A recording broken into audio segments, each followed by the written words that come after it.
It's an easing back in podcast. We've not done one for a while. It's an easing back in. I feel like absolute death. Are you still ill? Yeah. Oh man. So it's been like I've just passed the 3-week period. So I'm now into the 4th week period. It began on Tuesday. Don't know what it was. Don't know what it is. I've been to the doctors and they've put me on something called diazychlorine or something, diazocycline or something, some sort of chest infection antibiotic, which I've never really had that many antibiotics before, but it's knocked me on my arse. So it's like, oh, Jesus. It's a shame. I've got like a 4-hour podcast lined up. I've got 10 quick fire questions. We're just going to go. No. So my temperature's up and down. I've got this cough thing, which thankfully I've got a mute button, so there won't be any coughing on that. But yeah, it's just, it's knocked me for 6. That's whatever it is. We can patch it if you're not well. Oh, no, that's fine. I'll be fine. I've done one in the past 3 weeks anyway, and I managed. It's a good distraction, I think. Well, I am meeting an actor friend of mine for lunch today, right? But lunch to him is 2:00. Okay. That's not lunch. No, lunch to me is probably 12 or 1. 12, half 12, 1 at a push. Yeah, 1 at a push. I can't eat anything heavy now because I won't be hungry for lunch. But then I can't eat anything heavy at 2 for lunch. Because you're having tea time. Having tea about 5:30. The world's just a mess, Fraser. I don't like it. And that's my moment for today. That is my I don't like it either. I don't like viruses. I don't like feeling poorly. You are. You're not yourself. You're not your normal happy self. I am skating the bare minimum when it comes to website articles and YouTube videos and all that sort of stuff. Because I've kind of got through the whole point when it's like, okay, lie in bed and just sleep. It's like after about 2 weeks of that, kind of gets a bit boring, to be fair, and doesn't do you any good. And as a self-employed person, we're not entitled to any sick benefits. No, and as an unemployed person, I guess I'm lucky, to be fair. I was chatting to Rob yesterday. I said if I was like where I was a year or so ago in full-time employment, I'd never got away with being off for a month. No. Well, Siobhan was off for a week in hospital when they fired her. So it's crazy, isn't it? So it's just... So I went into the doctors, and I'm not one of these that goes into the doctors and I'm like, I'm ill, fix me. Because I'm pretty sure doctors aren't mind readers. No. So I went in with like a piece of paper going, right, here's the first day I was poorly. And then on this day I was okay. And on this day I got a cold. And then the thing when I went, a whole big timetable. And I'm like, check my ears because I may be blocked. Okay, they're fine. Brilliant. Check my heart rate. Yes, that's fine. I have a cough. Check my cough. Brilliant. So I was interrogating the poor old doctor whilst sounding like a hypochondriac going, well, actually, there's one more symptom I haven't mentioned. And he's just put me on these chest infection antibiotics, which, fingers crossed it'll work. But God bless doctors. They just go, right, well, it could be this, so we're going to throw that at you, and we'll see how that gets on for a fortnight. And if that's not the solution, come back, and we'll throw this at you, and we'll throw something at you until something sticks. Yeah. And some of it, I mean, you get a lot of people who get really mad at doctors, and obviously there are some doctors that should be gotten mad at because they're like, have an anodine, go away. Yeah, so there are those, but then there are the patients that go in and go, I don't feel well, fix me now. And you're like, what's your symptoms? You're like, I feel awful.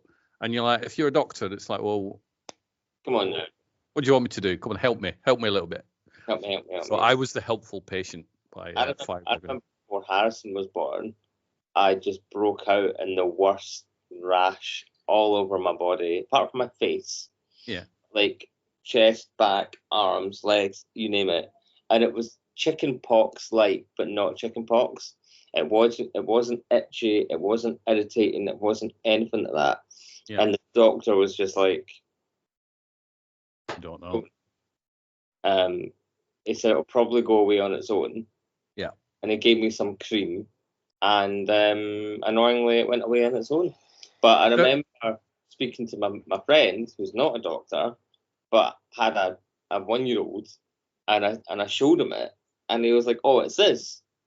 And I went, "How did you know that's what it was?" And he went, "Having a kid, you're on the medical diary, medical dictionary constantly." And I said, "So what is it then?" And he goes, "Oh, it's basically your body's fighting off something, and that's the reaction." Yeah. But it was horrible. It was weird.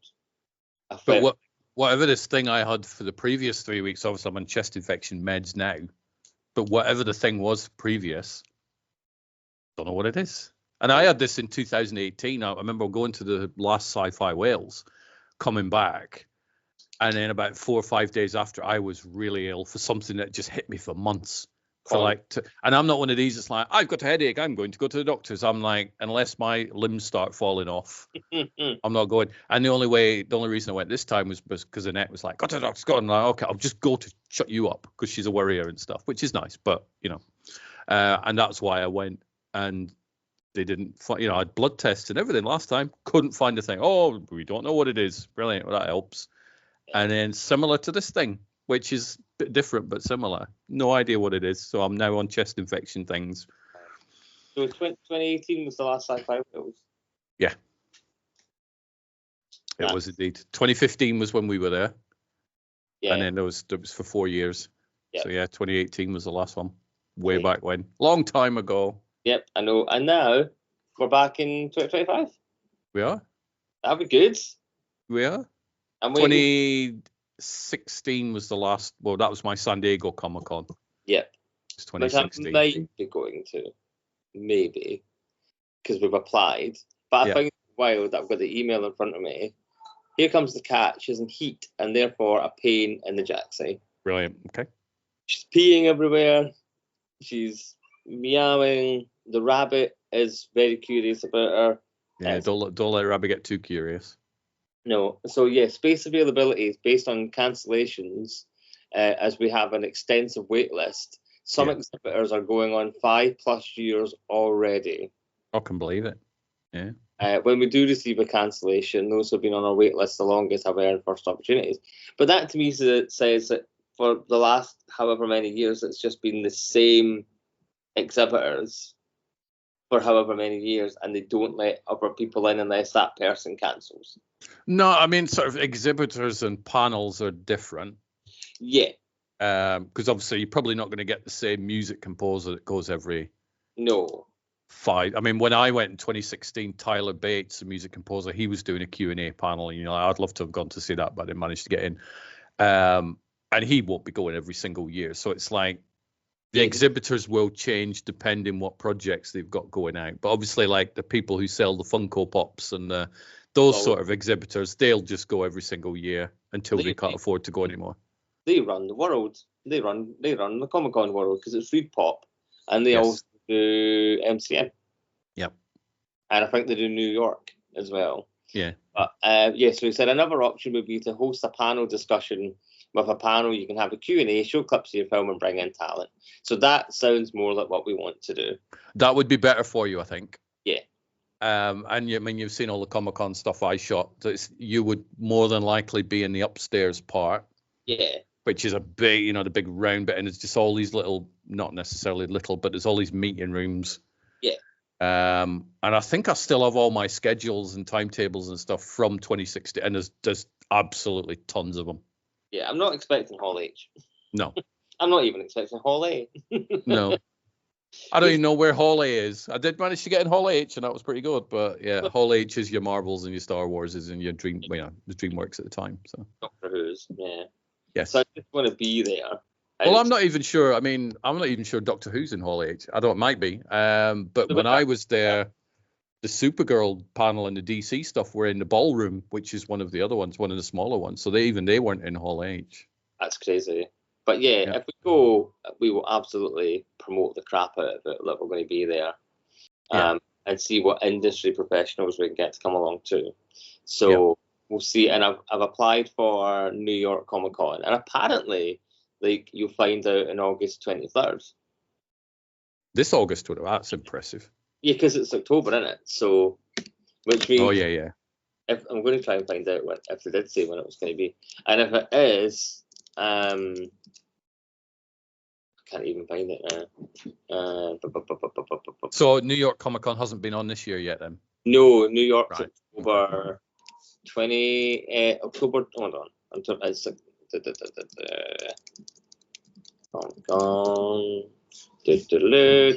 17th to the 20th. Okay. But for the sounds of it, you find out The deadline was yesterday. Yeah. And you find out for the 23rd. That's pretty quick. That is pretty quick. That is pretty damn quick. It's also pretty quick to go, oh, we're in. We need to mobilize. We need to get flights. You need to make sure your film's finished. Well, I suppose there is that. Oh, well, if it's not finished, it's in some sort of state that we can show some state that you could show scenes or a trailer or stuff like that. So you've got that as a backup. We are working on a trailer. I was bored, and I created like a teaser based on the footage that we shot, and I put in some temporary music, like some placeholder music. And Lucy was like, "Nah, I'm not sure about it." And I was like, "Okay, that's fine." And then I tweeted. So you do better than Lucy. What do you mean you have done better? Oh, pardon me. So I tweaked it, and I put in, because I didn't have any voiceover or anything. It was just clips of music. So I put in Lily's voiceover that explains about the Cushy and the fairy dogs and how that all works. Mm-hmm. And then I sent it to my composer, and I was like, I wonder if it's just the music she's not a fan of because it's quite dark. So I said, do you mind scoring this for me? So he's away scoring it. I said, but don't tell us. No. What we'll do is we'll do it. And then show it to her. Yeah. And send it to her. And then I said, at the very least, I'm going to send it to everybody who gave us money for crowdfunding. Yeah. Because that's nice. That's a nice thing to do. So I've added in some wolf howling, and Steve's scoring it. So it's all good, and then we'll see where it goes. But it'll be nice to get a new trailer out, because our last trailer was last year. Yeah. So and that was the concept. That was like, hey, we're going to do this thing, give us money. I bet it's tricky with a short film though in trailers, because it's like if you've got a film that's 2.5 hours long, you can go, just let's put out 5 trailers over the 12 months.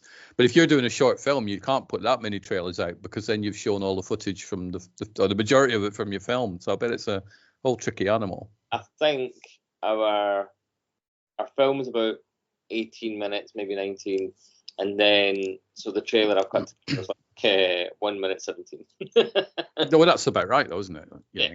And that's that to me will be the only one that will go out, and I will never ever want to show the CGI until you sit down and watch that film. Yeah.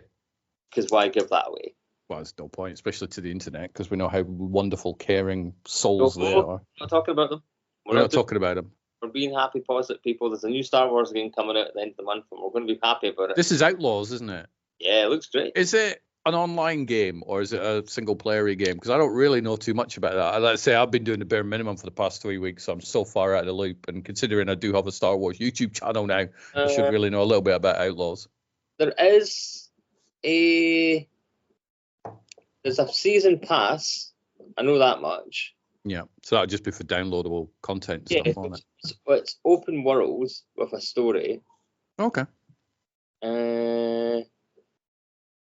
Just experience the first ever open world Star Wars game and explore distinct locations across the galaxy, babe. So, because I binned off my PlayStation Plus at the beginning of the month, I'm like, I never use it. I don't go online and play games, and now I've got rid of it. I'll probably find games that I want to play online. But I thought for £60 a year, I don't use it that much. Now, live the high-stakes lifestyle of an outlaw with Nix by your side, cute little Star Wars creature. Turn any situation to your advantage, fight with your blaster, overcome enemies with stealth gadgets, or find the right moments to distract the enemies and gain the upper hand. Because we need decent Star Wars. I mean, there are decent Star Wars games out there. I'll be playing a few this week. But I really enjoyed Jedi Fallen Order. I think, is that the one that's before Jedi Survivor? Or is that a different? Yeah, I got stuck on those. Those were too hard for me, so I gave up. Star Wars. Couldn't do it. Is it Star Wars Jedi Fallen Order? And then there would have been Survivor after that, right? Yeah. So Fallen Order came out 2019, and then Survivor came out 2023. Right. So Fallen Order I've played a bit of, but I couldn't do it. You know, when you've got to try and jump across something, and you just think, I can't flip it. I know what I've got to do. I just can't. I give up.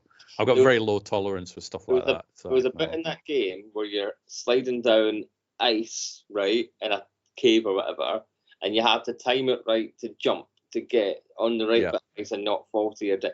Honest to God, Stuart, the amount of times I went, dead. Is it? I'm not fighting anybody. I'm out. I'm out. I saw it through to the end, and you get to a bit where, because it's set before, like it's set between Jedi. No, it can't be Jedi. It must be set between A New Hope and Empire.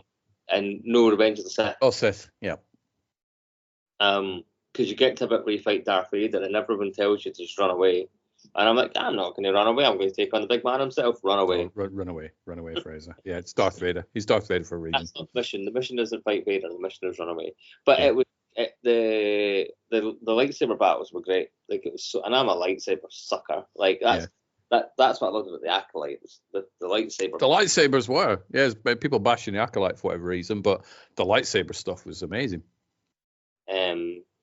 But we'll maybe find out at D23 if the Acolyte's coming back. But in a shock twist, the Orville is coming back. Well, they're trying to get it back, aren't they? Or have they actually announced that it is coming back? Well, one of the actors seemed to think it was. Oh, it was Scott Grimes, wasn't it? Yeah. Yeah, I saw that. But he's like, oh, we're doing it. It was like, oh, shock, breaking news. An actor wants to come back in a show that he's known for. It's like, okay. No, I think it was Scott Grimes that had been saying something in an interview. Why was he at the Star Trek convention? Well, it's because the Orville, the Star Trek people quite like the Orville. They've taken it on board and like adopted it. So the Orville people do tend to go to the Trekkie stuff now. They haven't made an official an announcement, but apparently pre-production is going to start in 2025. Yeah, we'll see. We'll see. But it might though. It might. Yeah, it's definitely not coming back. But that is the most positive update because the Orville is great. Yeah, it's very much a lot of people who like Star Trek who don't like new Star Trek. You know, Discovery and Strange New Worlds and all that. What we've got Prodigy, and then we've got Lower Decks, and then Picard. But a lot of people don't like that for some bizarre reason. And oh no, there's people who aren't white. But I was watching an episode of the original Star Trek last night, the episode number 2, and there were non-white people in that. Quite a lot of them. Uhura was there, and Sulu was there, and there was a Somalian. There was an alien who's disguised as a Somalian. That was episode 2. They were doing that shit back in the 50s and 60s. Well, Kirk and Uhura had the first. They did. Test, right? Yep. And they did. Boy, did that create controversy. Many white old women fainted at the time. Yes, they did. But, like, oh no, this is where TV's going. Shocking. Like the Orville, because they think it's quite similar to what they think Star Trek should be. Yeah. And I love new Star Trek. I love any Star Trek. I love any Star Wars. But I agree. Like there's a lot of sentiment, a lot of like feeling behind it, and it is quite close. I sat the other night and watched the theatrical version of Star Wars on DVD. None of your remasteredness. None of them. No. And I put it on that I was watching it, and somebody went, "Well, technically that's not the theatrical version." I'm like, it's how is it not? Probably because the sound had been remastered into 5.1 or something like that. I'm all right with that. There was no added CG in there. It didn't even say episode 4 on the crawl. It just said Star Wars, and it was quite nice going back to watching that version. It should be an option on Disney Plus. Yeah. I think this is a Lucas thing though, isn't it? I think he's like, you can have Star Wars, but you don't do these. Yeah, you said it's on. You can buy them on like. I've got them on DVD. Yeah. So there was a series of Star Wars ones that came out separate. So Star Wars Empire Jedi, and there were 2 disc sets. And on the disc 1, you get the special edition, you get the commentary, and then on disc 2, it's the original theatrical versions of the movies. I was always under the impression, because I read it somewhere, that there were 4.3 sort of like full screen versions, and I'm like, I don't really want to watch that. And then it was only the other day, just doing a bit of Star Wars research, I thought, oh my god, these are all on widescreen. This is amazing. So whatever I read years ago was total tosh. I'm going to go Music Magpie because you told me that's what it was. I will get you the pictures of the covers if you want, because it's not every single edition, but it's a 2 disc set. I can't remember what year they came out. 2005, maybe. I'm not sure. I'll get all that info for you, but they are out there, and they're not remastered into 4K or anything, but they are perfectly watchable. Like, because I would love to see them, because I've never seen it. Because when I came along, it was the 97. Yeah. That had been remastered. Yeah. It just says original trilogy. That doesn't help me. Anyway, yeah, find them for me. You're my only hope. Yes. I mean, there's no commentaries or extras or anything on the second disc, but you don't really need them. Oh. You just have. It's just nice to be able to go back and watch the non-tinkered ones. I got very excited because I thought disc 1 had the Sebastian Shaw. I always nearly say Sebastian Stan for some reason nowadays. The Sebastian Shaw Force Ghost, but apparently it doesn't. That has got Anakin in it. Disc 1, but disc 2 is the original version. So. Good. I'm glad, because that's unfair to the actor. Well, that's my argument. Yeah.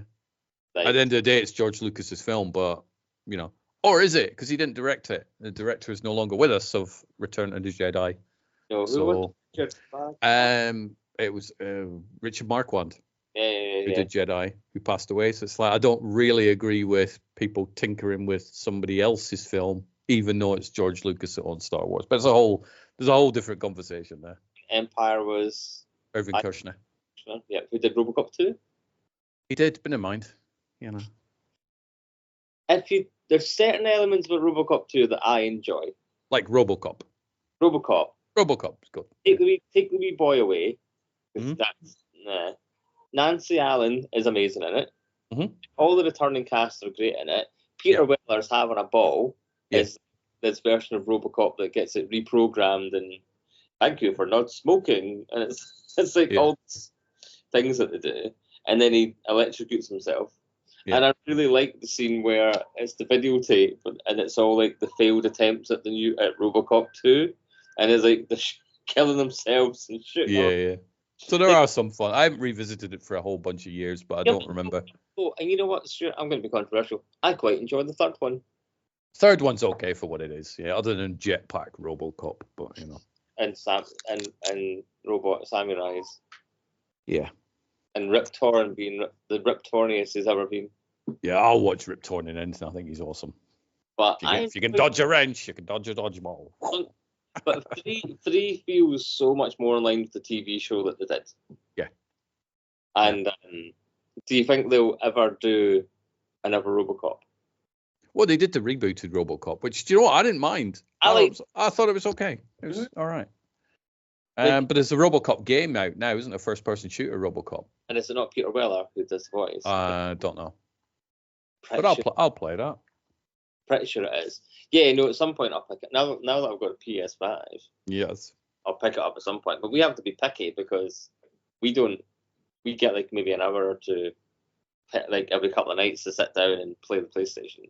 So so Siobhan's finished Hogwarts and I finished Spider-Man. So we're like, well, what game are we going to get now? So I think we're going to get Outlaw and we'll play Outlaw. Not together, but we'll both play it and see how we get on. So I'm excited for a new Star Wars game. I've been listening. I downloaded all the soundtracks from 1 to 9, and I've been listening to them because the music's beautiful. Yeah, it is. And I'm not a major fan of the sequel trilogy. I'm not mad at The Force Awakens. The Last Jedi kind of pisses me off, and then they just didn't stick the landing at all with. I really wanted to see Colin Trevorrow's episode 9. But I really like The Force Awakens. I put that with the other Star Wars. It's like I'm happy with all of those. Last Jedi, I think, visually it looks good. I like some of but it just doesn't fit with the other films. It's like okay, it looks like an art director's come in and done some stuff. And then Rise of Skywalker's like, what? Have you not watched the two previous? They just don't fit as a trilogy, in my opinion. As standalone films, I think they're probably fine. But as here's 3, they're just so disjointed. Yeah, I wanted Rey to be a nobody. I didn't want Rey to have famous parents. Yeah. I thought that was quite poor. And then I think that probably was the plan. Yeah. And then they got scared. And then we'll tie it back to Palpatine. I just wish Disney would stop getting scared of the Twitterati and the loud fan base. I wish they'd just go, do you know what, we've got a plan. We're going to release it. Hopefully you'll watch it. We're not going to make any changes just because of what you lot are whinging about. And they need to start doing that. Because they shat the bed after Last Jedi. Yeah. And I agree, Last Jedi is a bit of a art house film, but they did a lot of great stuff with it. So you had you had the rebel leader, or she wasn't a rebel leader, was it? Well, she was like the new Galactic Republic leader who like sacrifices herself. Yeah. That scene where she like hyperspaces like through the ship, that was great. That was so stunning. You also lose Admiral Akbar. He gets such a crap send off. It was really thinking you miss it. I think they should have had stones to kill off Leia. Yeah. Yeah. Because if that was Kylo Ren's path, kill the father and the mother, then I think that would have been the way to go. Because obviously they didn't know Carrie Fisher was going to pass away before they did the last one, but they shoehorned her in to make that work. And they only had about 6 lines of dialogue that they didn't use in Force Awakens and Last Jedi, and poor Daisy Ridley has to act against nobody. I also think because they publicly talked about, we have footage of Carrie that wasn't used and we're going to use this, it becomes a gimmick. Mm-hmm. I think it becomes a bit like with Brandon Lee and The Crow. A lot of people went to see The Crow because going, oh, I want to see how they finish a film where and there's a lot of morbid curiosity among, they did it with Fast and Furious 7. People are like, oh, Oliver Reed and Gladiator, let's see how they do this. And it takes you out of the storyline that you're watching. Yep, I agree. Although I think they did it all right in Fast and Furious 7. Oh, they did it one day. That's how you do it if you're going to do it. You can definitely tell it's not him. Yeah. But now there's talks about they're going to bring him back for the last one. Just don't. I don't. That, to use a car pun, that's just gone right off the road. I think that franchise. I am a fan of the Fast and Furious films. I like 1 to 7. I think are really good. Number 8, I didn't enjoy. Number 9, meh. 10, I thought wasn't too bad, but it ended on a cliffhanger that's probably never going to get resolved because, Universal don't want to spend another $300 million on a film that doesn't make anywhere near that. There's 9, the one where they're in space. Yes. Yeah, because you can do that, Fraser. You can just put a jetpack on a car, tape your windows up, because that way it sorts the oxygen and stuff out. You can fly into space, and that's how it's like, no. I mean, these films are far-fetched anyway, but that just takes the mick. It's like, oh, come on. I remember watching, it must have been the 6th one. Oh, no, it's the 7th one. I went to see the 7th one with a pal, and he turned to me and went, do you remember when there used to be about drag racing, like car racing? Yeah. Yeah, about stolen DVD players with the first one. Yeah. Now with the super agents, it's a fun franchise, but it's just odd. I just don't understand. It's crazy. But you're right. I think they'll have to see it through. But he's now saying that he wants to do the last one as a 2-parter. Yeah, that'll never happen. Universal will be like, no offense, Vin, but no, unless you're going to pay for this, unless you're going to go the Costner route, pay for it yourself. Because they built the Fast and Furious ride at Universal in Florida, and it's the most hated ride. Oh, it's terrible. Is it not a good ride? Okay. No, I've not been on it, but I've watched the video. It's terrible. Yeah. And now they're building a roller coaster out at Hollywood, Universal Hollywood, based on Fast and Furious. So they're clearly holding on to the IP. Yeah. And hoping for the best. I mean, if you look overall at how that franchise is done, it's done pretty well. It started off as this little film about DVD players and street racing, and it's just like, it's rocketed, but it peaked. I think it's lost a lot since Paul Walker left, because he was one of the foundations of that series, I think, for me anyway, for a lot of people. But it's made a lot of money. It's made over $7 billion. Yeah. So there's money there, but is it like Mission Impossible, and has it just peaked? I think it's peaked because Mission Impossible 7 was the last one, wasn't it? Was not great. Did you not like it? I really enjoyed that. I'm a Cruise fan. So I'll watch anything that guy does. I'm a Cruise fan. I think he's mental. Oh, so do I. But I don't know. It was missing the magic. Mm. And I think maybe what was putting me off it was I knew it was a 2-parter. Yeah, well, I think that put a lot of people off. I, to this day, haven't seen Dune Part 1. I do have 1 and 2 on Blu-ray. It's just, I mean, they're 3 hours long, so I need to schedule some time to watch it. But I didn't watch Part 1 knowing there was a Part 2 coming out. So I bought the Blu-ray when it came out, put it on the shelf. And, I would have gone to, had that been a standalone movie, I probably would have gone to the cinema and watched it. And then it would have got my money on the box office. And I think with Mission Impossible, it was the same. I think a lot of people thought, I'll just wait till they're both out. Yeah. And now they've rebranded. Yeah. Not as, what was it, Dead Reckoning Part 1? It's Dead Reckoning Part 1 now. It's just Dead Reckoning. And I liked that they brought back, like Kiltridge, I like that they brought him back. Yeah. And I love Vanessa Kirby. I think she's great in it. I'm glad they didn't kill off. She was Mantis in Guardians of the Galaxy. She was a good character, actually. Yeah, she was so creepy. Yeah. Pom Clementif, that's probably not how you say her word, her name, but she was a great villain who I think turned to be good. I think that. And that's changed her mind. She's like, I'm good now. That's the thing about the Fast and Furious films as well. Like, everyone who was once bad is now good.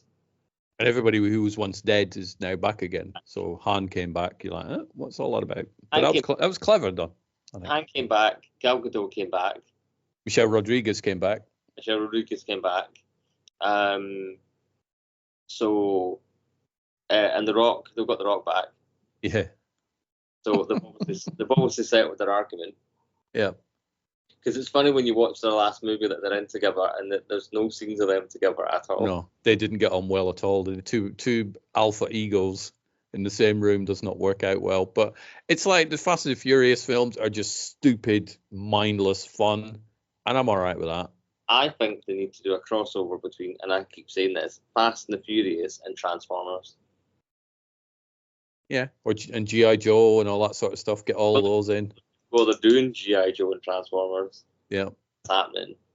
And it's like, yeah, God love Hasbro. They're like, now what do we do? Yeah, we're stuck now. Let's do something. It's like the first G.I. Joe film I really enjoyed. Yeah. And then I don't think I ever saw the second one. And then there was a third one, wasn't there? Oh, was it not? Like it was Snake Eyes, wasn't it? I think was which I've never seen that one either. Too many films to watch. You've really got to be pick and choosy. Like you mentioned with the video games, you've just got to go, I've got a certain amount of time. I need to really be picky about what I watch. And yet, everyone's watching Deadpool and Wolverine. They are, and they're liking it. They are, but you know what people aren't liking? Are you going to say Borderlands? I'm going to say Borderlands. I really feel sorry for Borderlands is an odd one because have you played the video games? I have not, no. I played the first one, and you watch the first one, and you go, it's a video game, this is fun. It's a fun game. You run around, you like kill mutants and collect power-ups and all that sort of stuff. And then it's just basically, it's like this weird comedic Mad Maxy type quirky little game. Never for a second did I look at that game go, this would make a good movie. It just it's not the sort of game. And so it's odd that they have turned it into a movie.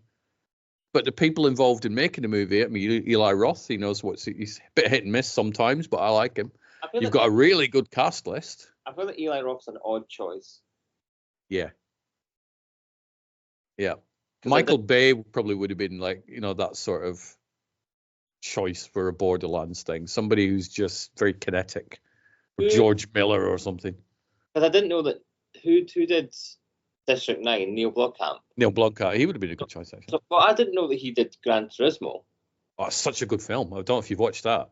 No, not yet. I only watched it because it was a Neil Blomkamp film. I remember at the cinema, a trailer came on. I'm like, Gran Turismo? Who's going to watch a Gran... Oh, directed by Neil Blomkamp. I like Neil Blomkamp, so I watched it, and it is better than you think a thing about Gran Turismo is going to be. So it's definitely worth checking out. Yeah, and I think he took it because his films have not been doing well recently. Yeah. And he needed, and it's a shame because he has had two films that I wanted to watch that weren't made, and that was Alien 5, and RoboCop 4, because his RoboCop was going to be set like 30 odd years in the future, like ahead, and it was going to retcon 2 and 3, which would have been lovely, and his Alien movie was going to retcon Alien 3 onwards. And Halo movie as well, he was attached to for a little while. And that went away.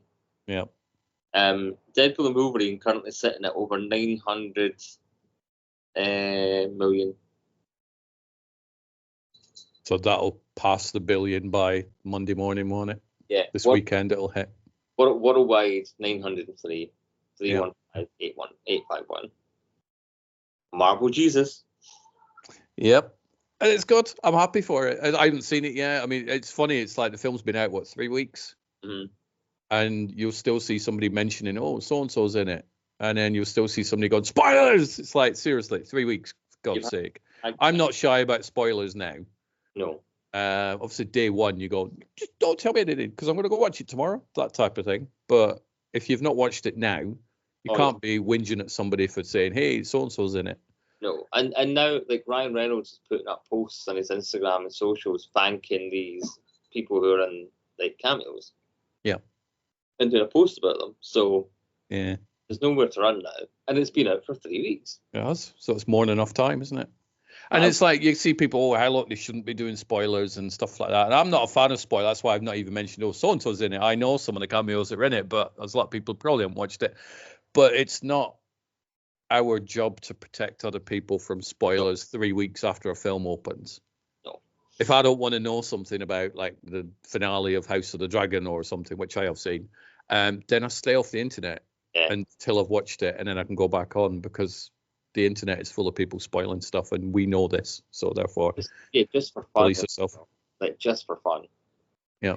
Yeah, it's bad. It's really bad. But I enjoyed it. It's put Fantastic Four on a good footing. Mm-hmm. It comes out, and I think maybe what benefited this Marvel this time around is that Deadpool and Wolverine is the only Marvel movie this year. Yeah, there is a thing of too much Marvel. Yeah, and then they're back to 4 next year. I'm like, stop. Oh no! Just do 2. Do one at the start of the year and one at the end. Of the year. Yeah. Or I'll even take one at summer and one at winter. Well, you release one in March, for example, and then you bring it out on video on demand or Blu-ray or whatever around September, and then you release your next movie around October, November. So you get like an added trailer, added bit of marketing just before your next film comes out. Because you wonder how much build-up they're going to do now about Doctor Doom. Yeah. I've seen people mad about that, though, going, this makes no sense. It's like, it's a comic book thing. Of course it does. You can do anything in a comic book universe. You live in a Marvel universe of multiverse variants where you get different versions of the same character.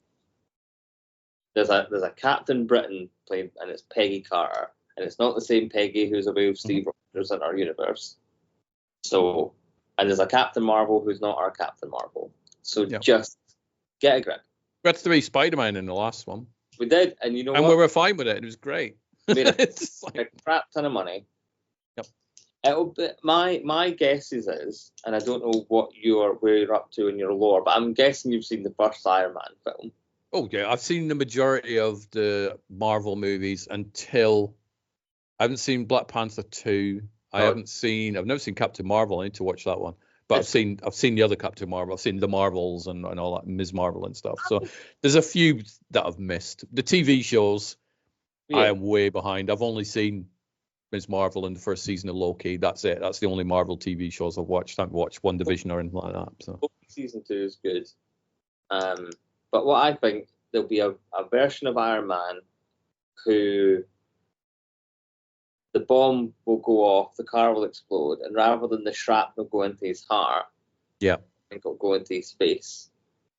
And that gets the mask, right? Yeah. And I think this will be a version of Tony Stark who wasn't saved in the cave, didn't rescue himself or whatever. His people turned against him and he's presumed dead.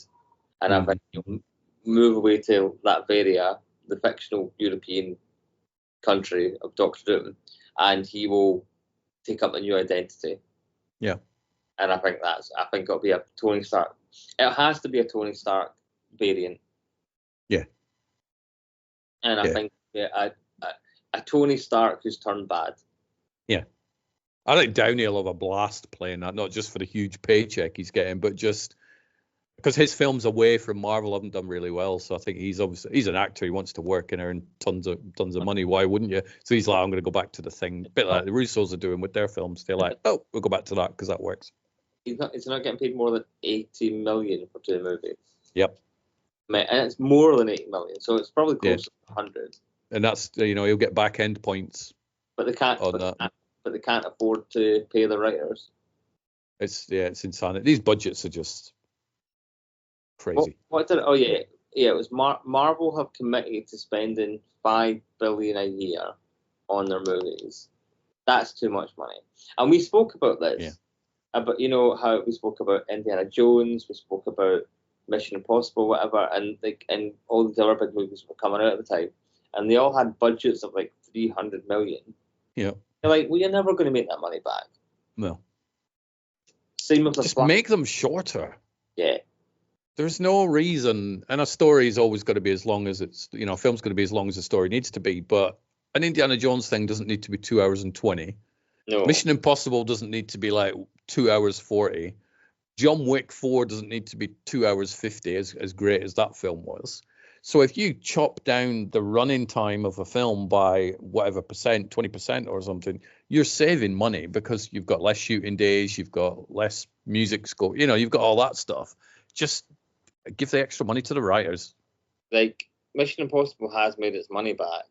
Yeah. But not by much. No. So it had a budget of 291 million, and it made worldwide 567. Yeah. But they won't consider that a success. But if they had a budget of 100 million, then that would be, oh my God, look how much money we made. What did The Flash end up on? Yeah, I like that movie. As a movie, I thought it was fun. But yeah, that didn't do amazingly. Was that a couple of 100 million, I think it did? Well, it's not even telling me what the budget is for The Flash. It was pricey, I think. But it only made 271. Right. But that had a lot going against it, I think, didn't it? And I think with them, they were like... Just do Batgirl instead. Like... Yeah. How did Frozen Empire do in the end? Not including the Blu-rays and stuff. Was that like 220 or something? 200. Yeah. On a budget that was of a budget of 100 million. Yeah. To pull in for a film that people expect the Ghostbusters franchise to be like Marvel and DC level, but they never have been. Yeah, it never has been. Even, I mean, the first one was big for its time. Yeah. But if that came out now and made the same amount of money, they'd be like, oh. But the budget on the first one probably wasn't huge. I don't know what the budget was for the first Ghostbusters, but this was way before the time of $100 million budgets. Long time. Back to the Future had a budget of 19 million, and it made 384. Well, I remember Total Recall coming out in 1990, and I think that was the first movie that ever cost 100 million to make. And the press were like, this is insane. This budget is, oh my God, what's going on? And that was 1990. Star Wars, I think, was like 10, wasn't it? The first one. Total Recall had a budget of 65 million. 65, right. And it made 261. Yeah. What was the other one you said? I mean, Star Wars we had, didn't we? That was like 10. See? That wasn't a lot. No. But obviously that's $1977, so. I had a budget of 11. Right. And it made 775. Yeah. What was the original Ghostbusters budget? I'm guessing probably about 15 million, I reckon that. You're 30. So 30, okay. And it made 296. And I think a lot of the budget on the first Ghostbusters would have gone to like Bill Murray and Dan Aykroyd, the salary bumps, because they were huge. They were big names. It's funny when you think about it now. Like back in the 80s, like you wouldn't cast a Bill Murray now in a box office. You wouldn't cast Harold Ramis. Like, who was Harold Ramis at the time when Ghostbusters came out? Yeah, they were just all Saturday Night Live people. Talking about Saturday Night Live, have you watched the trailer for Saturday Night? Really? Oh no, you know, I'm really excited about watching that. It's your buddy, it's Jason Reitman. I love Jason and you love Saturday Night Live. Saturday Night Live, so surely this is a hit. Surely this is a film made for Fraser. Fraser did ask for this film. This is finally we have an answer. Who asked for this? You did. I didn't, and I know it's not a comedy, but I didn't laugh once. Oh no, I didn't laugh either. No. It looks too serious. Yeah, it looks like a drama, doesn't it? Yeah. Yeah, it looks too serious. Yeah. The cast are great. Like, they all look like them. The guy playing Chevy Chase, wow. It's like The guy playing Dan Aykroyd. Yeah. Like, and the guy playing Jim Henson looks like Jim Henson. Oh, as soon as he came on, he's like Big Bird. I'm like, oh my God, it's Jim Henson. Yeah, sort of spotting him left, right, and center. But I'm watching, like, there's a great YouTube series called Saturday Night Network. Saturday Night Network, and it's everything you need to know about Saturday Night Live. And like every few weeks they're releasing like everything you need to know about season 1, 2, 3, 4, and we're on season 8, and the drama behind Saturday Night Live is worth. Yeah, that's why I think this film's going to be really good, because it's like, I've not seen a lot of Saturday Night Live episodes. Obviously, I'm familiar with all the cast that have popped up over the decades, but reading lots of books about Hollywood in the 60s, 70s, and early 80s and stuff, a lot of it did focus on Lorne Michaels and all that sort of stuff. And it's a fascinating world to be able to go back and look into. I mean, it made Eddie Murphy. Made a lot. Made Adam Sandler, Eddie Murphy, obviously Bill Murray, Dan Aykroyd. There's the people who came from Will Ferrell, I think, wasn't it? Does he come from that as well? Chris Rock. It's made a lot of people, like, definitely. And next year's its 50th anniversary. Yeah. So for the 40th, they did like a 3-hour special, which I remember sitting up and watching on a VPN at like 2 in the morning because I wanted to watch it, and you can't find it anymore. Like, it's really. I think there's got like a musical rights issues. Right. The whole musical bit with Steve Martin and Martin Short and Maya Rudolph and Bill Murray, and they all do like a big musical number. Bill Murray is a lounge singer, Nick, who was one of his characters, singing a dramatic version of the Jaws theme tune. Yeah, it's just wonderful. And it's Paul Schaefer on the piano, and it was just funny as all hell. Can't find it. Saturday Night Live, everybody knows about it here in the UK, but I don't think it was ever shown over here, was it? It's like, it's not an easy show to. It was shown on Sky. Was it? It's still shown on Sky now. Right. But the thing about Saturday Night Live is now you don't have to watch it now or in America, because the day after they put all the sketches up on their YouTube. Oh, even better. So didn't know that. Before I watched Saturday Night, is it just called Saturday Night? Yeah, it's called Saturday Night now, and it comes out on the anniversary of the first night as well, doesn't it? Well, I'm going to watch the first episode of Saturday Night Live. Yeah. Because I'm curious to see what it's like. But I'm hoping it's good. Yeah. Like, same. I don't think it was mega budget, so it doesn't have to. Not all the eyes have to be on how much is it going to make this weekend. No, this will absolutely fly under the radar. Yeah. Don't know what the budget is. Not telling me. No. I don't suspect it'd be like a $250 million movie. But what's nice about this is like it's all the Jason Reitman people. Yeah. So you've got Ben Wolfhard, obviously who's Ghostbusters. You've got Dylan Stranger Things as well, yeah. Defoe. I think they've got J.K. Simmons. Yep, he's in there as well. Matthew Rhys, Ella Hunt, Lamorne Morris is a great actor. So yeah, it's all the usual. It's all the usual guys, which is quite good. But I'm really curious to see how they do it. Yeah, I'm looking forward to that though. But Chevy Chase, like, he got so big for his boots. Yeah, I think he left after season 1. I think he left about 2 or 3 episodes into season 2. And I don't think he's ever changed really with the way that he thinks of himself, has he? From all accounts, if you listen to stories from Community and stuff, it's. And then they brought in Bill Murray to replace him, and obviously Bill was an instant hit. Yeah. And they brought Chevy back to host, and him and Bill got into fisticuffs like minutes before there was a proper fight between them in the changing rooms. Yeah. And when you watch the episode, like at the end, they all get up on stage and like, oh, thanks to such and such musical guest and everybody, and Bill Murray just walked right past them. I'm not interested. because Bill Murray's brother Brian Doyle Murray worked on SNL at the same time. Yeah. And apparently he had to get in between the two of them and like, calm down, boys, like calm down. Jesus. But it's just ego, isn't it? It is. But I think Bill Murray has had the better career. I think Chevy Chase has had a lot of great films, but a lot of flops. Yeah. Because I love Fletch. I think. Yep. Fletch is good. And they made the vacation movies. The vacation movies. The Invisible Man. Yeah. Yeah. Which people forget about. Yeah, yeah. Even John Carpenter tries to forget about that one, I think. But, was that him that did it? It was him that did it, yeah. I've not seen it in such a long time. Yeah, it's okay. It's not bad. He's a weird choice for it. Yeah. He's a real weird. I wonder, like, Fletch, but the Invisible Man.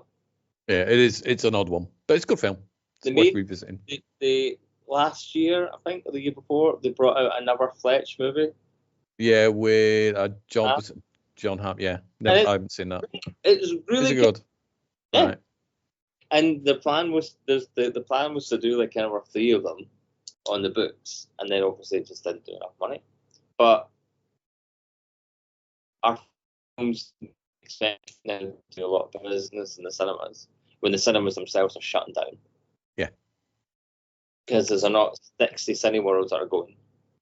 Something like that. And the thing is, I'm not surprised though. It's probably something we've touched upon a lot, but it's like the studios aren't helping. No. You know, I could go downstairs now, put on Disney Plus, and watch Kingdom of the Planet of the Apes, and that came out at the cinema a couple of months ago. Yeah. Crazy. They'll hold off on Deadpool for a while. Yeah. Well, Inside Out is hitting video, and Inside Out 2 is hitting video on demand on the 20th of August. And you're like, that thing's still raking money in. Don't put it on VOD. I mean, it's premium, so it's $29 to rent it or whatever. But nobody ever gets those figures. No. They only look at the box office figures. And I still find it bizarre that people judge whether they're going to watch a film or not by how much money it's made. I don't get why people still do that. It makes no difference to me how much a film made or cost as to whether I watch it or not. Who's in it? Does the storyline look interesting? Who directed it and who produced it and stuff? A lot of the times now it's who did the music score. I'm like, oh, they did this. Oh, that'll do. And then I decide. Curious to see what these next set of Star Wars films bring. Because you've got Daisy Ridley's doing one. Yeah. Get away from the Skywalker thing. Get away from the Emperor. Get away from Luke and Leia and Han. Just tell a new story. Who's doing someone? Was it Sean Levy? I think Sean Levy. Yeah, he announced. The problem with Star Wars, there's a lot of problems with Star Wars, even though we love it. It's just like they keep announcing stuff that never happens. Yeah. So you see the Sean Levy one, and instantly I've already seen a whole bunch of people going, yeah, but are we going to get it? Yeah. So they need to sort that problem out. If you're going to announce it, do it. But is he doing one, or is he doing one? I'd only seen one, I think, but I could be wrong. Taika Waititi's supposed to do. Yep, that's gone. That's gone. The Game of Thrones producers, Benioff and Weiss, they were supposed to do some. That's what. Ryan Johnson was supposed to do some more. He was supposed to do more. Patty Jenkins was going to do like a Rogue Squadron one or whatever. That's, where's that gone? No. That's one of the issues that they do have in the Star Wars kingdom is we're going to do this. Yeah, but are you though? It's a big problem because nobody's excited until it comes out or until it's finished. And then even then nowadays you're like, hey, Batgirl, woohoo! Oh, never gonna watch it. Coyote versus Acme. Yeah, it's finished. Oh, I can't watch it. So it's just like that's a problem. Yeah, it's heartbreaking. Like I remember when they released like a teaser a year ago or whatever for Outlaws, and they're like pre-order now, and everyone's like, don't pre-order the game. Wait, which is crazy, and that's a big issue. It's a big problem where it's developers need the money. Yeah, like because games will fall or live on pre-orders. Yeah, they will. But I mean, I've not pre-ordered it, but it's coming out now, so it's fine. Yeah, you're fine. You're going to pick it up, aren't you? But it's like the cheapest version I can get is £52, and the most expensive version is £119. I'm never spending £119 on a game. No. Like, and No. what do I get from that? Do I get like a poster? Do I get like a plushie of the little cute creature? Do I get like a certificate? Do I get a figure? No, you don't. No, you just get an extra costume. Digital costume at that. Yeah. Not one I can put on. But Star Wars Twitter is filled with nothing but attractive 19 and 20-year-old women who are swinging lightsabers about and being all pretty with their hundreds of millions of followers. Good for you. And Star Wars Twitter is sending them all the swag to then wear or show on the social media. Me and you, we're not getting anywhere near that. Oh, I miss swag. Right, so you know that I do the YouTube thing with the unboxings.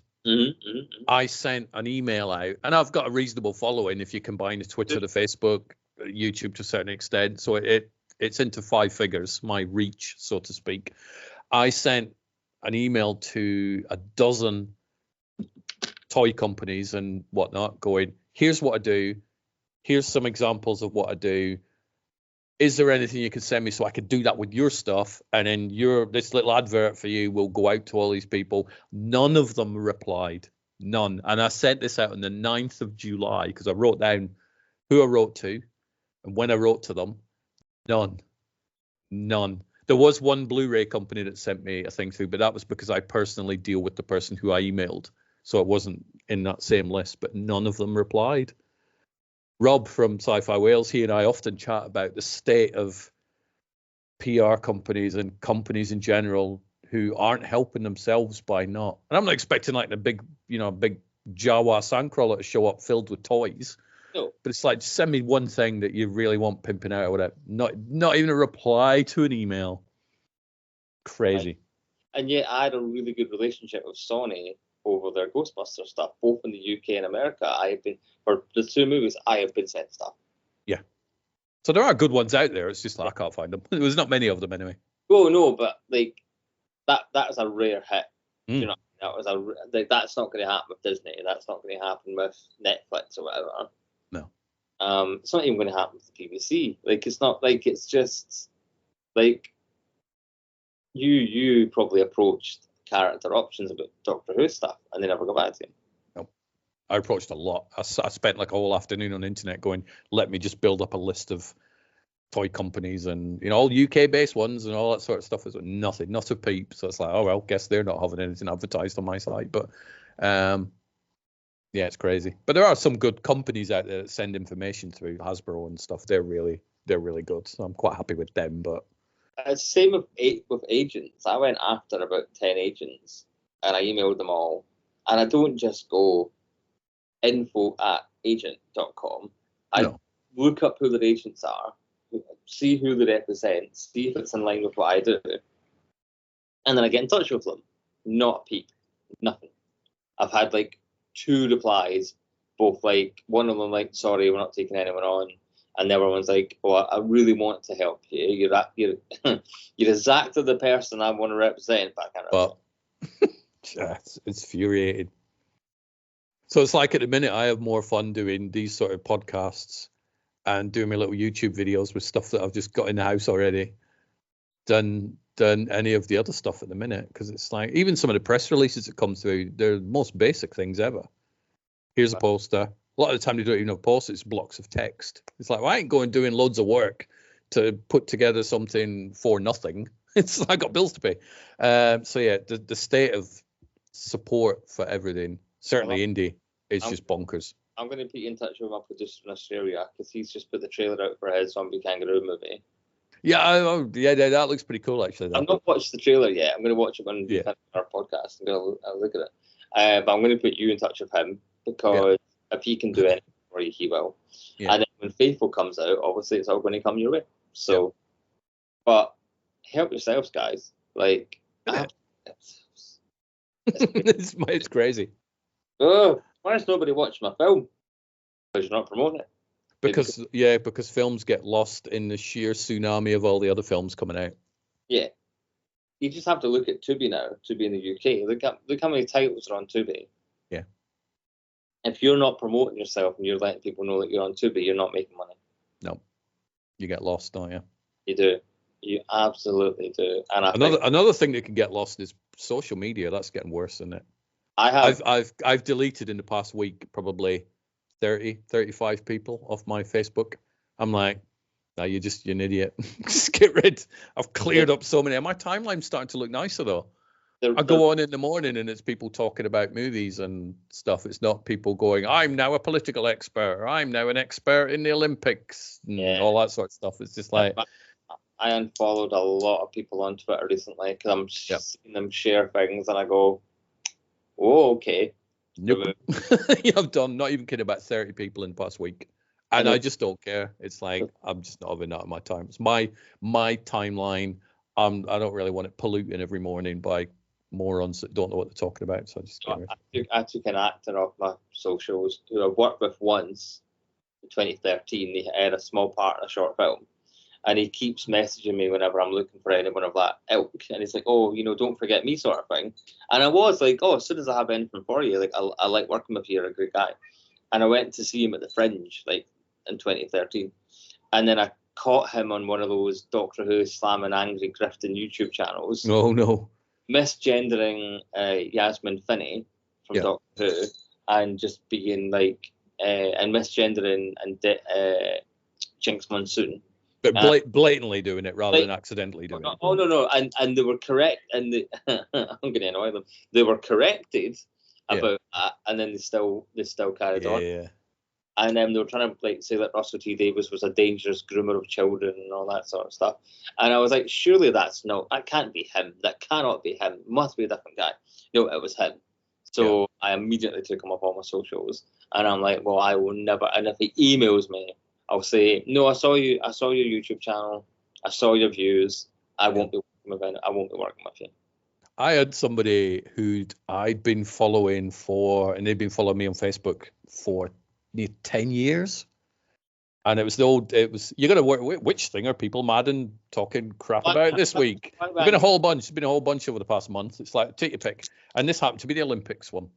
The woman who's a man, but she's not. She's a woman. But no, she's a man. No, she's a woman. She's born a woman. She's a woman. No, she's a man. And it was that sort of kerfuffle. And he was ranting about that one. And I went back and I'm like, yeah, but Fox is a woman. Yeah. And he went, oh, if you support this kind of thing, go fuck yourself. And I'm like, a real tirade of abuse. And I'm like, really? I've known you 10 years, dude. It's like I did publicity for your film at one point. And I'm like, well, seeing as you asked like that, I will unfriend myself. And got rid of him. But it's just like... And I felt better for it. I'm like, you know what? I might have known you 10 years, but you're an idiot. Get lost. It's like, I don't miss him. I like a good few years ago, I unfriended my friend from primary school. And, we met up on a regular basis. Every Christmas Eve, we'd go and spend time together. We had our own little thing. It was great. And then I think Boris was in charge at the time. And on the way back to Westminster, like, his car crashed, like, had a bump. I was like, oh God, if he can't drive his car, he can't drive the country, Yeah. And he came back up and, oh, you blame Boris for everything. And I'm like, well, yes, he is a horrible person. He should be Prime Minister. And then he decided just to attack me for my Ghostbusting cosplay work. What? And he's like, look, you're just, I think he said, oh, you're mentally immature or whatever for dressing up as a Ghostbuster. I'm like, yeah, but we raised thousands of pounds. Yeah. Charity, and it's something I enjoy doing. You enjoy weightlifting and listening to Elvis. I enjoy dressing up as a Ghostbuster and putting smiles on the faces of children who might not have smiled that day. But aren't you, if you're guilty of that, isn't Harold Ramis, Dan Aykroyd and Bill Murray also guilty of that? Because they put on a Ghostbusters costume to entertain people, kids like me back in the 80s. Anyway, and they raised money for Columbia, but that's fine. So Bindem and felt better. Yeah, exactly. But I'm so much quicker at it now. I would just go unfollow, and I am now. My Facebook's pretty tight. There is somebody on my Facebook at the moment who her views sometimes encroach on me going, I think you might be misinformed.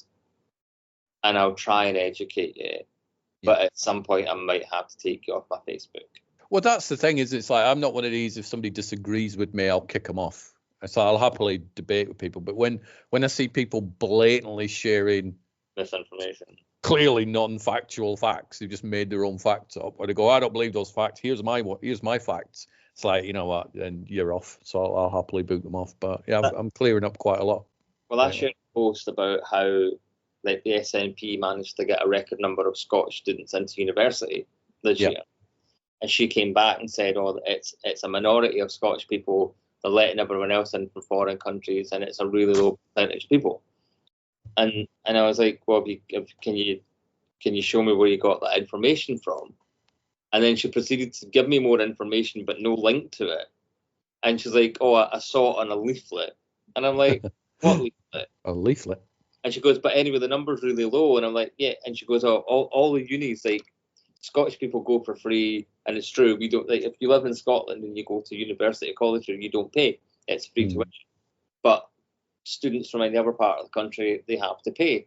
So obviously, the universities and colleges are going to have a large intake of foreign students, especially from like China and Japan and whatnot, because they're bringing in the money. And if you want to keep your university afloat, you bring in the money." Yep. But she said to me, "Oh, I'll try and find the flyer." I'm like, "No, I don't want a flyer." Yeah, I'm just gonna make one up. So I'm a bit like wavering, going, you may get booted. It's a bit like the X Factors that you go, am I going to hit the button or the voice? I'm going to hit the button. I don't know. I'm going to give it a bit longer. Oh, you're gone. Because I shared a thing about the coast, the RNI, you know, the Coast Guard people, the boats. RNLI, yeah. Yeah, and they were looking for like donations and stuff, and she was like, "No, I don't like it because the amount of like immigrants they say coming in here." Let them drown. Is that basically what they're saying? Yeah. Wow. And not too many words, and I was like, "You might come off my Facebook soon." And you know, I'm like you, difference of opinion, whatever. But see if I like absolutely think that's a really horrible thing that you're saying. Yeah, then just get rid. Then you're gonna go. But yeah. But my Facebook's fairly locked down. Like it's in a fairly good place. So I'm happy. My Twitter, I'm not even seeing a lot. The only crap I see on Twitter is when I accidentally click on the For You tab. Yeah, I'm slowly introducing Annette to Twitter because she's opened a YouTube channel where she unboxes stuff. And she's looked at it, but she's only got like a couple of followers because she doesn't really use it that much. But she's seen the bin fire, you know, when she clicks on the trending. I'm like, and that's when it becomes the Wild West. If you stick to who you follow and who follows you, it's fine. If you then go off the beaten path, that's when you're going to see just the sheer insanity of social media. Siobhan's still in the work chat for her old job, the one that fired her for being and they were like, "Oh, we've all been sent home this morning." And we were it was Harrison's birthday, so we were at Braehead. We were at a buffet having a great time. And she was like, "Why did everyone get sent home? Have they just fired them or something?" Because it's a spate of just everyone getting fired. They were sent home out of safety concerns because they said there was going to be a riot. Protest in Glasgow in George Square. And so I was like, "Oh, I saw something in the train station." And I was like, "But we're not having anything up here. Like, we're just not." And I did a bit of research into it, and like Police Scotland were like, "We've heard the rumours, but there's no intelligence to suggest that there's going to be anything up here." And social media, isn't it? But they managed to false information it. They did it down here as well in a town near to me. Shops were shut in at 1 o'clock, shutters down and everything. 2 protesters showed up. 2.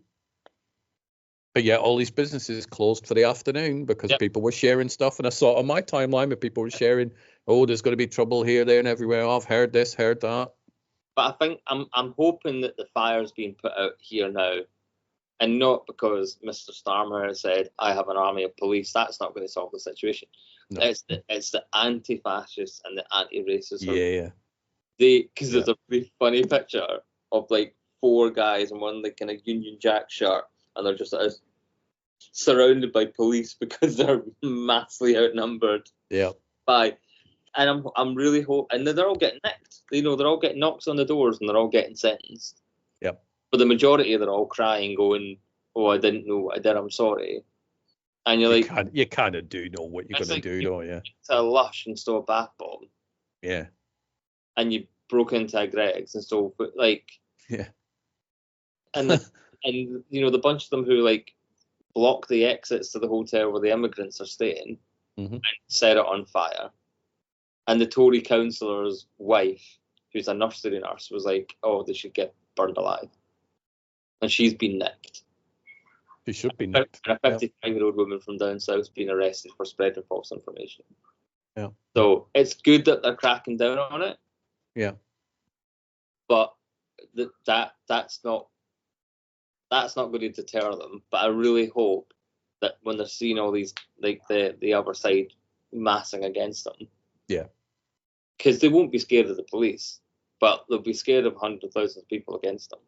Yeah, of course, because these hundreds of thousands of people will not think twice about, doing whatever they do to protect their own homes and their businesses and stuff like that, which is really, fair enough. And they're not protesting because 3 white girls were killed and they think it was an immigrant child that did it.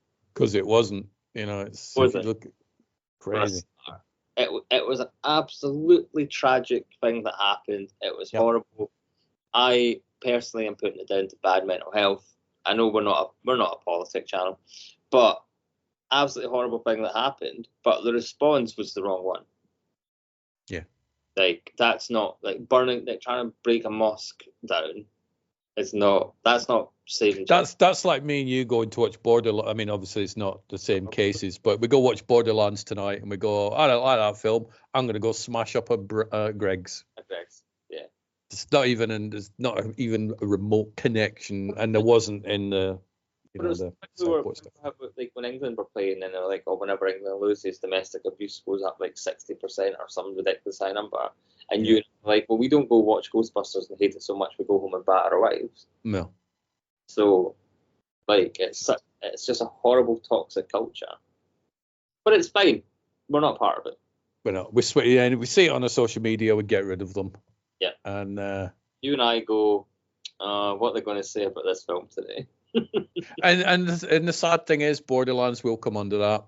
Whether it's good or not, I mean, it's a different matter, but the internet will just crap. I've seen that many people talking about his Rotten Tomatoes score is 3% or whatever, and it's like, that's a website where people can go on and review bomb stuff, and even the critics are horrendous nowadays because they just, I don't know, the clickbaits or whatever it is. But like the people remember when Ghostbusters were like, oh, they don't even bust any ghosts. They do right at the start.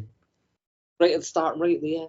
All these lesbian undertones. Where? I've seen the film. I didn't see lesbian undertones. I saw somebody who wanted somebody to relate to her, and the adults were freezing her out. She found somebody similar to her age, even though she was a ghost, who she became close to. That to me doesn't say lesbian undertones. It's just like, I like doing that. I like watching a film and then going on and seeing what people talk about. And The Acolyte was the same. You watch it, you go online, you're like, what did you watch? Because I didn't see any of that. Oh, it broke Star Wars lower. No, it didn't. Just, it's madness. I watched, like I said, the theatrical version of Star Wars the other day, and it was so nice watching that, because watching that back in the day, there was nothing to compare to. It was just like, oh, the Force. Oh, it's a Force that binds everything. That's cool. The droids. Nobody was like, well, what do these droids work on? Are they solar powered? Because I need to know.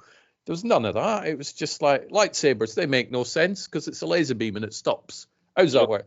You know what else they didn't have in the original theatrical release? The internet. You know what else? Space fuel. Yeah. And that's what TIE fighters. I hate space fuel. They don't make noise in space. How dare you, George Lucas? You've ruined cinema. Crazy. Explosions. I'm going to have to try and find like an arcade emulator, because they do exist. I'm going to have to try and find that Star Wars trilogy arcade game I was telling you about. Yeah. Because I sent you the video, remember, of it. Yeah. But I saw somebody play it like now on their computer. Nice. So I want it. I've been starting to play some of the Star Wars video games and then streaming them so that I can do videos of Star Wars games for the Star Wars YouTube channel. And I was playing Pod Racer the other day on the PS5, which is great. I love Battlefront. Oh yeah, Battlefront's great. Star Wars Squadrons, which was the VR one, which I can't play in VR now because I have a VR2, not a VR1, and it doesn't work on that. But you can still play it in 2D. But that's amazing. And I want to start picking up some of the other ones that I've not played for years. But Star Wars games were great. I used to like them. Did you ever play? Exactly, Harrison. It's Harrison, yeah. Harrison Ford. He's burst in. He's angry. Did you ever play Yoda Stories? No, I didn't. No. I get a hold of Yoda Stories. Yoda Stories. Yoda Stories was like a top-down game. Oh. Yoda Stories was a top-down game, and it was like you were Luke, and Yoda would send you on all these missions to collect things and bits and bobs and go to different planets. And it was such a cutesy game with cutesy graphics. Yeah. And I remember my brother and I were obsessed with it. And like all the music was like 8-bit stuff, yeah. All that sort of stuff. And me and my brother were obsessed with it. My dad came in and was like, those graphics are crap. Why are you playing a game like that? Don't care.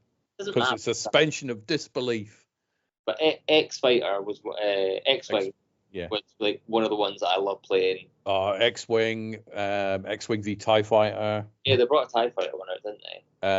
Rogue Squadron, I think there was a game that was amazing. Some of Dark Forces. There's so many good Star Wars games out there. Rogue Squadron was a great one as well. Yeah. Like, especially when you had to like bring the AT&T down on Hoth, and you had to like, grab the hook and you had to get around it 3 times, and you played it on a joystick. You're like, oh. Even some of the Lego Star Wars games, Annette's got most of those for the Xbox. I'm going to link that up to my YouTube and just capture video of that. But there's a whole bunch of those. They're amazing. Yeah, I'm just so psyched for this new game, and like there's just some belter like games out there. I remember the one they brought out in the Xbox, the original Xbox, and it was an Obi-Wan Kenobi game. And they hired somebody who had the fakest Scottish accent.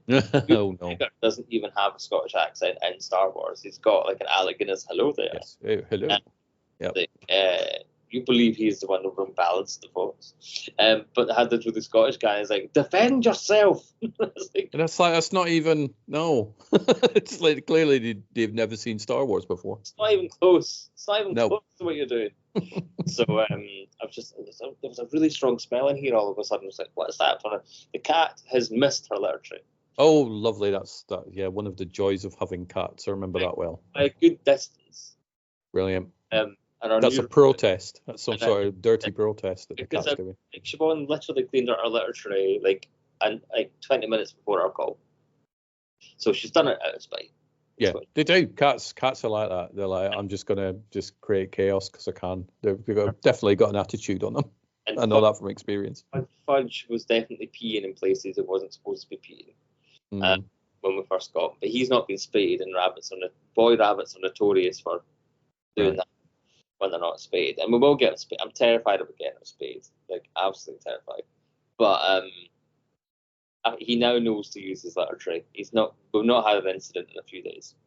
Yeah. So I'm hoping that's the end of it.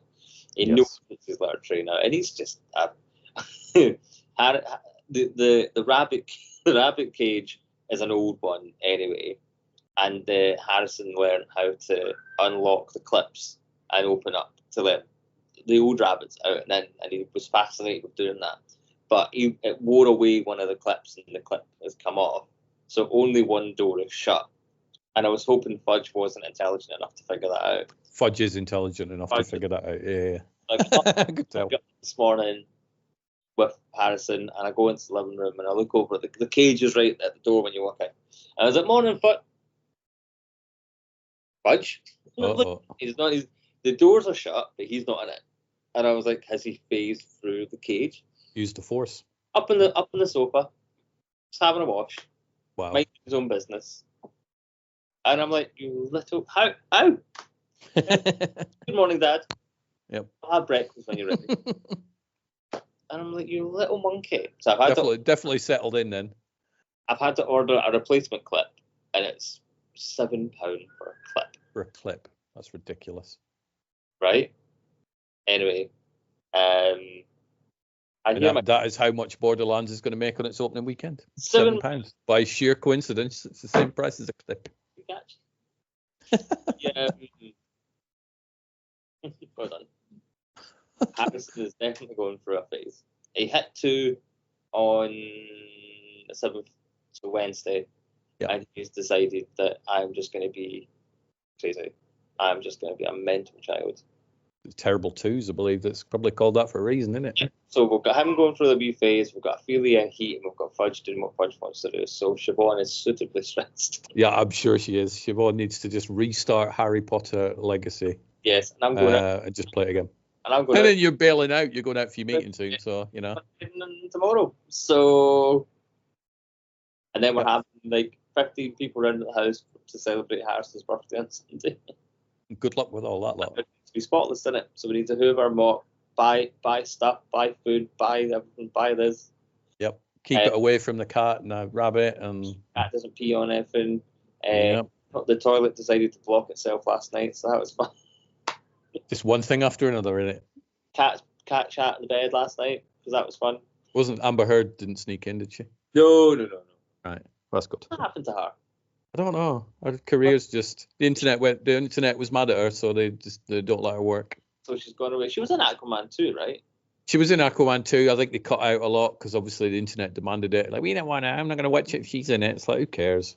See, if you're at that stage, though, you either cut her out completely or you leave it all in. Yeah. You can't meet in the middle. No. No point. You could cut like all of it except 5 minutes, and they'll still go, she's in it 5 minutes. So you've either just got to remove them fully, like you said, or just go tough. She's in it for 35 minutes. But I did think she was a weird choice. When they cast the first time round. I don't think she was the right choice for it. I think the last I heard, I think she went to Europe or something, and just she's like hanging around in Spain or Italy or something like that, just chilling out. And it's like, I'm not surprised she's chilling out. Yeah, she'll hide away. Don't want the internet mad at you. That's the worst. That's the last thing you need. She'll hide away for a while, and then she'll come back, and people won't be mad at her anymore because we just forget why they were mad at her. Because they'll be mad at something new now. Yeah, because that's the way they work. It comes in cycles.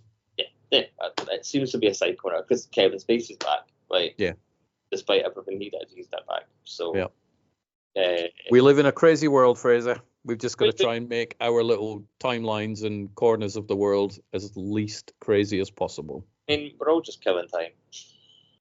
Yeah, and it's like, don't kill time at things that make you angry. What's the point? But I got a lovely email from Zavi yesterday. Yeah. My Doctor Who season 1 box set has been dispatched. Nice. So I'm very excited. It's in a steelbook. It's a very pretty steelbook, and it's got all 10 episodes of season 1, and it's got all the lovely special features. And are you going to open it? You're going to watch it, or are you going to do what Rob does, and he just buys things and never opens them because you don't want to? I'm like, I don't understand that. I want to watch the special features. Exactly. You want to watch it. You want to just like. Even though I've probably seen them all already. Yeah, watch them again. Watch them whenever you wish. Because I bought the steelbook for the 60th anniversary, so it's like David Tennant, Captain Tate in the front, and it's lovely. Somewhere in the abyss, hiding behind closed doors. Yeah. But it's a really pretty steelbook, and I opened it immediately, and I put it in my disc player straight away. Yep. But I've not plugged my, since we got the new TV unit, I've not bothered plugging my Blu-ray player in, just using the PS5. Yeah, I mean, I never use my PS5 for watching Blu-rays because it's like I don't want to burn the laser out. Oh, that's fair. So that's why I've got one of each. So I sort of evenly. Allows me to re-plug. The problem is I don't have enough HDMI cable slots. I got 3. Yeah. Yeah, 3. Yeah, and I've got the Switch, the PlayStation, and the Fire Stick. I have 3, so whenever Annette wants to play the Xbox, which hasn't been for ages because she's got into other stuff, unboxing and whatnot, I have to swap an HDMI cable over from the PlayStation to the Xbox and stuff. So I don't know why they stick at 3, because everybody has more than 3 devices nowadays. It's ridiculous. And then so your option is buying a switcher. Yeah, and they're hit and miss. I've had those in the past, and they're like, they either work or they don't, or pushing the button. Yeah, and the automatic ones, they'll just change while you're actually watching something. You're like, what happened? So I'm not a fan of the switchers. It is easier just swapping them, even though it's a bit of a pain. Yeah, I'll probably get into it at some point. The problem is I'm inherently lazy because all of my energy goes on work or on my child. Yep. So the time it gets to do it, like we've kept a better track of it now, but we're like, that bit of rubbish is sat on the floor for like a crisp packet or an empty bottle or whatever. That has been sat there for a week, and neither of us have been bothered to pick it up and put it in the bin. Oops. And the bins he's taken out, that's bad of me, but that'll happen. That'll happen Sunday morning. I'm just going to do a blitz on Sunday morning. I'll take the recycling out, I'll take the bins out, and then that keeps me busy. So with Siobhan Hoovers and mops, I can do and cleans the bathroom. I can do that. And all my energy over the past 3 weeks has been like sleeping, feeling horrible, and whatnot. So you've been ill, man. You've been ill. Still am. So I've got 2 more antibiotics to take, and then the 5-day course is done. But Annette's pretty much said if I'm not better by Monday, then I'm off back to the docks again. But I'm better than I was. But even doing this podcast, I'm kind of like, just, remembering to breathe type thing is weird. Better. We will do one about Star Wars video games, and you'll do favourites, and I'll do my favourites. Yeah. That's what we'll do. Pick 3. And then you'll be able to talk about Outlaws then. So Yes. Which is good. Yeah, and we'll put it on your Star Wars channel. Exactly. Yep. That sounds like a plan. Right. I shall let you go and breathe. Yes. Thanks for the chat. We haven't done it in ages, so I wanted to jump on and do one. Well, I've done a podcast for a while. I did an interview with the Hasbro game designer a couple of weeks back, which I was burning up doing that one. I'm like, do I really want to do it? I'm like, but it's Hasbro, so I need to do it. And I did it, and it was fine. You could not tell. Could you not tell? No. Right. And he was lovely. He was great. It was great. Yeah. Because it was a new thing for me. It's like I've never spoke to a board game designer in my entire life. So it's like, whilst feeling terrible, do I have enough to go, here's some questions for you? And I kind of managed it. But I had that. I was chatting with the writer and creator of The Rig, which is an Amazon series, and he's a Scottish writer. And I had to lie down beforehand because I had a really sore head and I felt terrible. And I kept it together for like the 40 minutes or whatever. And I was like, really nice to chat to you. Thank you so much. Ended the call and I bombed dived to the toilet. Yes, probably. When I'm finished this call, I'll be like, thank you, Fraser, bye. And I will probably do the biggest forced coughing fit that I've done all morning. So right. I've coughed a couple of times during this, but I've hit the mute button, so I've been all right. But end the I will. But you have a good day today. Thank you. I can't wait. This is the actor friend I'm meeting is the one who did Infiltrated. Nice. So yeah. Enjoy and good luck with the rabbits and the cats and yes, I'm away to clean up. Craziness. Very glamorous. Yes. And I'm producing. I'm trying to get this animated series off the ground, and we've got like an animation producer, like a developer, and because she just got made redundant, so she's doing bits in her spare time, and I'm like, I'm eagerly waiting for her to reply, and I'm like, leave her alone. She'll reply to you when she replies. She will reply when she's done whatever she's doing. Exactly. So that's good. Okay, right. Awesome. But yeah, you take care. Enjoy your day. Have a good weekend, etc. Get better. I will. I'm not having it. Nope, me not. I'm sick of it now. It's nearly been a month. Pathetic. Sick of being sick. Isn't it? I am. I'm so fed up and bored of being sick. But yeah, take care. Bye. Bye.